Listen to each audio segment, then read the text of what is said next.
Bonsoir à toutes et tous, c'est les actions furieuses de ce jeudi.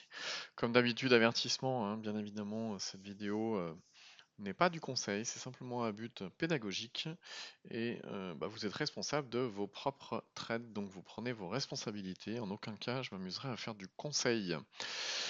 On va passer directement sur le CAC 40 avec l'indicateur Extra Trend, c'est l'indicateur qu'on voit ici, hein, qui nous permet d'exploiter les zones de force. Alors comment ça se passe?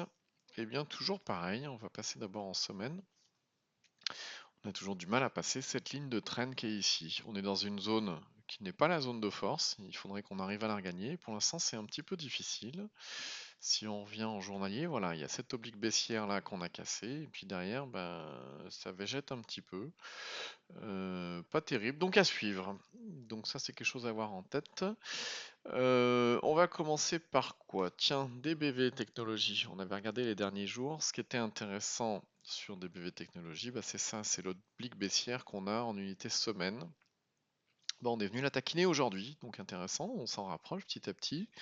Si on vient dans le détail en unité jour, ce qui s'est passé, c'est que je vous le rappelle, il y a eu cette oblique baissière qu'on a vue là, elle a été cassée, derrière ça a végété quelques jours, et puis la volatilité s'est affaiblie un petit peu, et puis derrière, aujourd'hui, on a une belle bougie avec la mèche qui est venue taquiner la robe. Donc la résistance oblique. Donc c'est intéressant parce qu'on s'en rapproche. Donc les jours qui viennent, voire même peut-être demain, c'est intéressant de regarder ce qui va se passer parce que ça va peut-être passer. D'autant plus qu'aujourd'hui, il y avait quand même des volumes assez intéressants. Donc ça peut être plutôt pas mal. Qu'est-ce qu'on a d'autre? On a Interparfum. Je sais pas si on avait discuté, si on en avait parlé déjà. Interparfum, c'est intéressant. Elle fait encore un nouveau plus haut.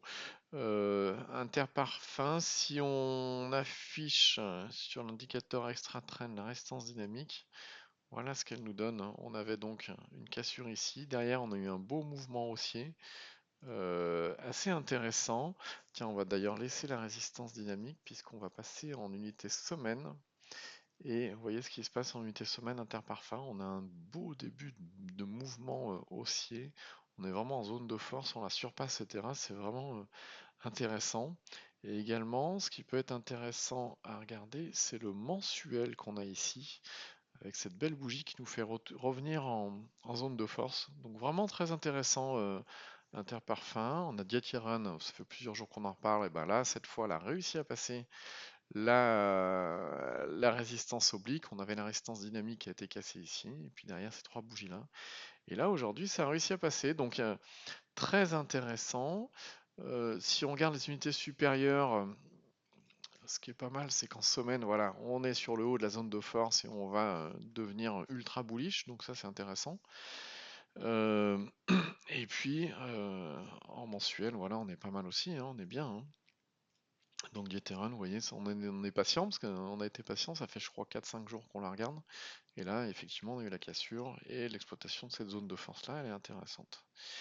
Gerbet, dont on a parlé hier, qui avait fait sa cassure de résistance oblique, et bien aujourd'hui elle a continué tout simplement. Alors c'est pas de la folie pure, hein, c'est pas une action très très rapide, mais elle est intéressante.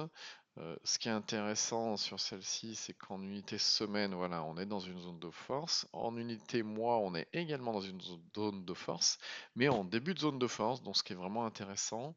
Quant à la résistance dynamique, on va l'afficher là. Voilà, elle est passée, donc c'est pas mal du tout pour l'instant. Alors, les résistances dynamiques, hein, ça porte bien son nom, parce que malgré tout, ça reste une résistance. Alors, il y a des fois où ça passe, il y a des fois où ça passe pas, parce que c'est une résistance, et il peut y avoir des échecs dessus. On verra plus tard, il y en a eu d'autres. MCFI qui a continué, pas mal. On se rapproche petit à petit en unité semaine de la résistance dynamique. Donc, ouais, intéressant. MCFI, McPhee. Et puis derrière, qu'est-ce qu'on a?